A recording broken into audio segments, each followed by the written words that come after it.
صلیبی جنگوں کے حوالے سے اگر بات کریں تو نور الدین زنگی اسلامی تاریخ کے ایک عظیم الشان حکمران تھے۔ ایک رات خواب میں انہیں نبی پاک صلی اللہ علیہ وآلہ وسلم کی زیارت ہوئی۔ نبی پاک نے حکم فرمایا، نور الدین، کچھ لوگ میری قبر کی طرف بڑھ رہے ہیں، انہیں روکو۔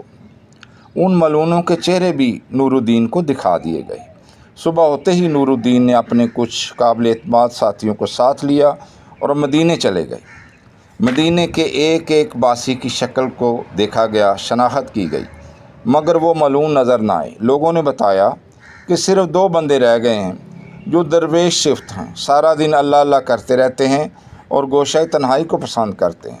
نور الدین نے کہا کہ ان کو بلا لاؤ۔